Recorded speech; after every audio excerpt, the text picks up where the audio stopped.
So I welcome you all for the online class of economics. Today we will be continuing the chapter that is the three major central problems of an economy. That is what are the basic problems which a country faces. That is known as central problems of an economy. The three problems are what to produce, how to produce, and for whom to produce. These are the basic problem, and we have already started with the what to produce problem. This is central problem, student, because we are not knowing that in our country there are three levels of people: lower income group, middle income group, and rich income group people. To rich income group people, nothing get affected, but for poor income group everything makes an affection. Like for example, income, which plays a very vital role, poverty, their unemployment, their illiteracy. These are the various problems which they are facing, and in that economy where people are facing so many problems, it is very difficult to understand what the thing is we have to produce so that maximum sale of the goods will be done in our country. I think you are able to understand. There are our country maximum proportion of population consists of poor and middle income group people. This income group people are very much these income group people are having very much importance of their income, their literacy level, their employment level, and everything matters to them. To these people, how we will make the for these people as well as for the rich income group people, what we can produce. That is the major problem of what to produce. The problems has two dimensions.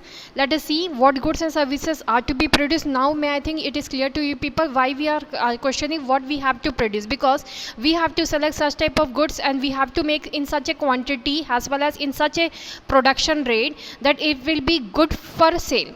Okay, and people demand for the goods, and for that reason it is a very big question what to produce. In what quantity goods and services are to be produced, this is a secondary question. Owing to the fact that the resources are limited, every society must find an answer to these questions, but finding an answer is not so easy. The problem becomes complex when the choice is to be made across consumer goods and capital goods. It cannot be an either or choice, because both consumer and capital goods are of significance. Consumer goods are essential to promote quality of life. Capital goods are essential to increase the production capacity. Definitely, student. Here in our country, both the things are needed. Consumer goods, which is for fulfilling the demand of the customer, as well as capital goods, which is needed to make the machinery, to make the things available for the production of consumer goods. So there are both important, but the thing is that capital goods earlier in our country, it was not used to produce, it was imported from outer side country, because for capital goods production cost is very much higher, and it can be a loss, it can be a profit. So that type of business, no one, maximum people were not you can say they hesitate to go in that business where probability of loss as well as profit is there. So because of that, capital goods were imported from outer side country. But now when the technique is purchased from outer side country in our country, now the capital goods has been started in production in our own country. But for capital goods production purchase, there will be less number of people. So because of that, it is also a question, if we are producing capital goods, how many purchaser will be there of our product. So because of that things, it is very difficult for a producer to understand what to produce. When either or choice is not possible, the economists must struggle with the other aspect of the problem. How much of consumer goods and how much of producer goods? Here again the answer is not so simple. It needs a lot of debate against economics, planners, and the politicians. Because if you decide to produce more of consumer goods, the present generation enjoys good quality of life. But less production of capital goods would mean that there are reducing production capacity for the future generations. So that is the student what to produce problem, and you can know what are the criteria which is given in the downside, that if we want to enjoy the good quality of life, then we have to spend more money, because now the quality of people depends on the money. So that only thing. And if we are producing poor quality, definitely our future generation will not be able to see the right quality of product in their life. How to produce, student? This is another question. From independence time, our country was basically producing the goods labor intensive technique. Labor intensive technique means, as in our country machines were not there, so people used to make the things done by the people, employees, means manually the work was done, whether it is textile formation, whether it is the manufacturing of the pots or any business, maximum work was done by the manually. So that technique is known as labor intensive technique. And same way, when we call the things are produced with the help of machineries, it is known as capital intensive techniques. Okay, So broadly, there are two techniques of production. One is labor intensive techniques and one is capital intensive technique. When we talk about labor intensive technique, it implies greater use of labor than capital, while capital intensive technique implies greater use of capitals, machines, etc. than labor. Capital intensive techniques promotes efficiency. Labor intensive technique on the other hand is less expensive, particularly in countries like India, where labor is abundant in relation to capital. The choice between the labor intensive and capital intensive techniques becomes a problem because the producers need to minimize their cost and at the same time maximize their efficiency. At the level of the economy, labor intensive technique helps reduce unemployment, while capital intensive technique pushes up the pace of growth. So this is the student, what you will know is known as labor intensive and capital intensive technique. It is very difficult because labor intensive technique is needed in small and medium investment companies. They cannot purchase too costly machines. They can have the labor intensive technique. Moreover, labor intensive technique is good because we can employ the people whenever it is needed and we can reduce the number of people whenever it is not needed. So that makes the sense we are having a choice. But after employing the machinery, we cannot think we will not use the machinery because the machine, if it will be remaining idle, it will be depreciating, its value will be reducing, it will be of it can have lots of damages and maintenance in the future. So because of that, there is very less choice in the capital intensive technique as compared to labor intensive technique. So labor intensive technique was earlier, it was having its own advantages. Now the one of the drawback is there. Through machinery we can get one shape product, variety of products, and many things, good thing came about the capital. But the thing is that as parallel to this, the budget of capital intensive technique is very higher, which is unmanageable by many of the small industries and middle income group investment industries which are existing in our country. For whom to produce student? The problem relates to the distribution of output or income in the economy. When we talk about for whom to produce, who gets how much, it has two aspects, student. Very first, factor distribution of income, and second is interpersonal distribution of income. When we talk about factor distribution of income, it includes all the factor which is needed for generation of income like land, capital and all. Factor distribution of income relates to income share of different factors of production, which wages for labor, interest for capital and rent for land. As I already said, factors of production, land, capital and labor. And for labor we pay wages, for capital we pay in return to the rate of interest, and for land we pay the rent. Interpersonal distribution refers to income group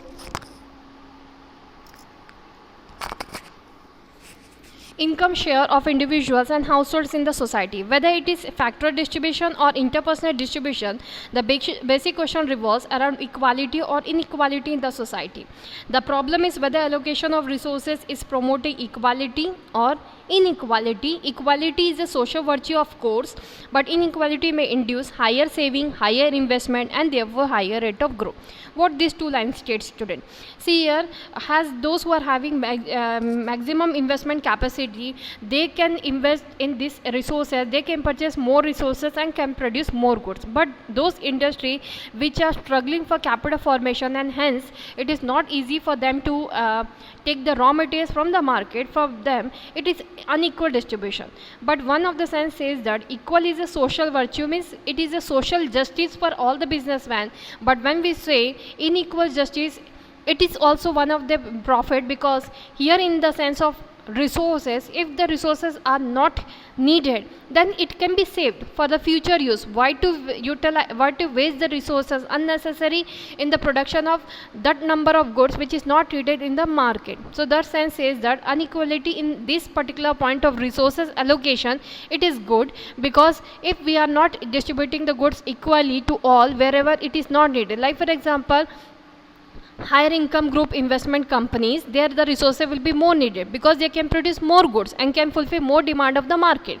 Where when we compare the same with the lower income group industries, or you can say small industries, there if we will give the same resources which we have given to higher income group rich industries, it will be not good, because this small industry, though they are getting resources, but they will not be able to fully complete this all the resources into finished product. So if it will be left out with them as a scrap, or it will be left out with them with idle way, it will not be produced. Definitely it is a loss, it is a damage to the business. Okay, so that way it is showing that it is inequality. For whom are the MNCs, multinational corporation producing in India, and why?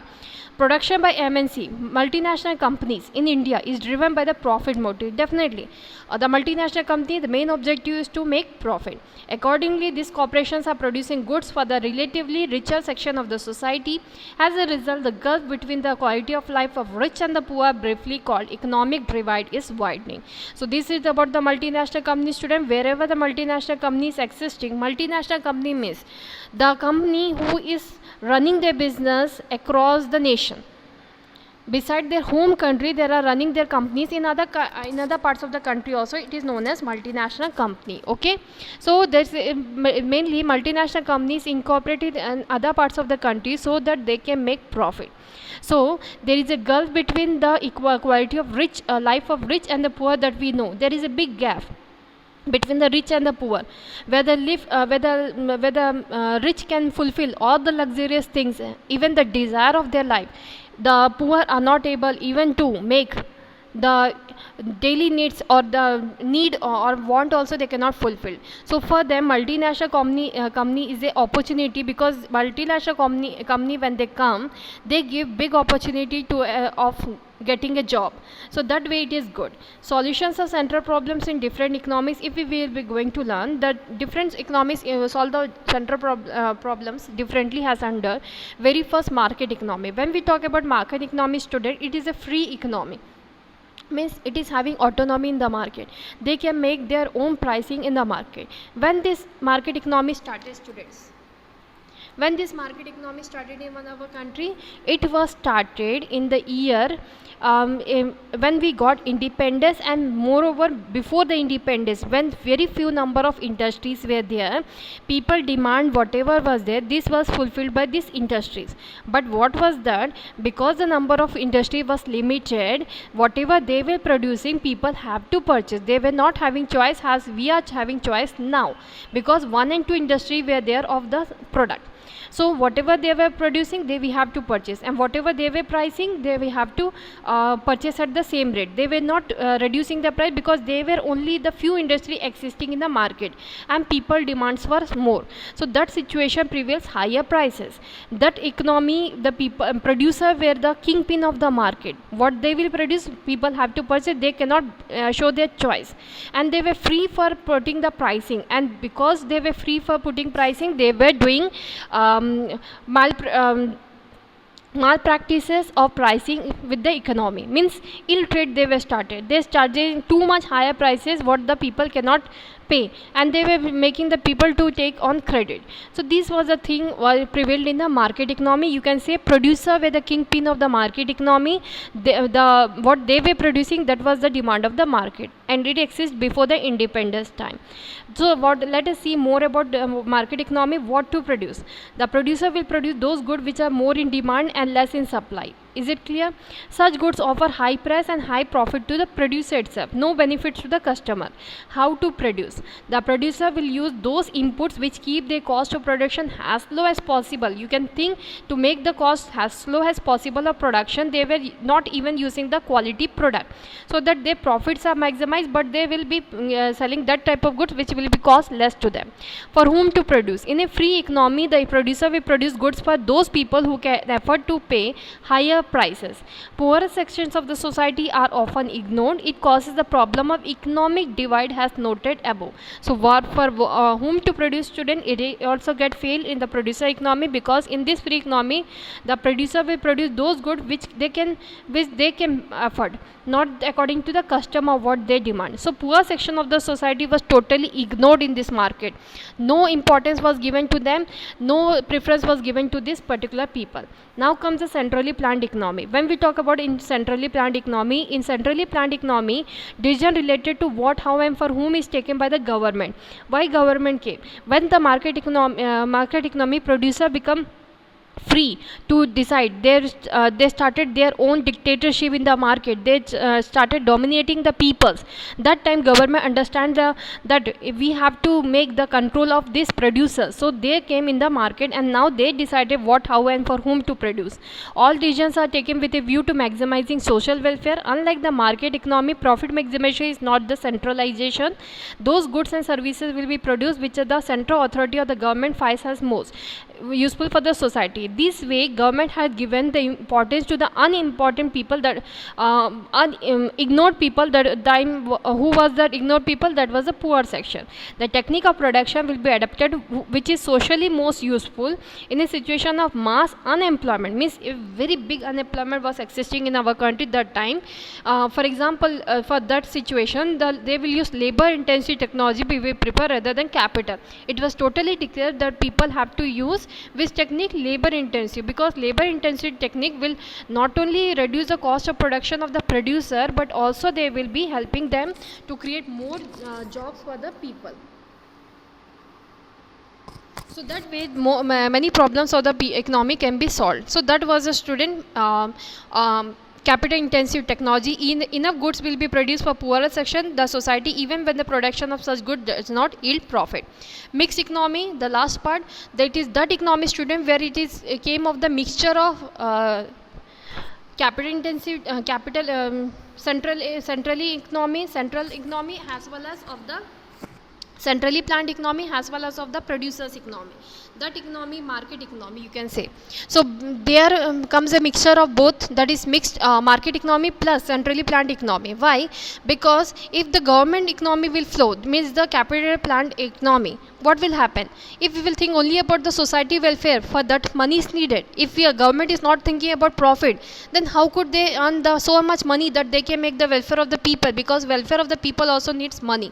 So what importance they got, that a mixed economy must be there, producer as well as centrally planned economy, market economy plus centrally. So that way half of the people will be thinking about the profit, and what profit they are earning, over that government can put the taxes, even government can run some of the industries where people can get benefited, and that type of economy will be formed, and that economy was named as mixed economy. So a mixed economy, the merits of market economy as well as centrally planned economy were taken place, and that's why the name was given as mixed economy for the three problems of the economy, that is what to produce, how to produce, and for whom to produce. That problem was solved out.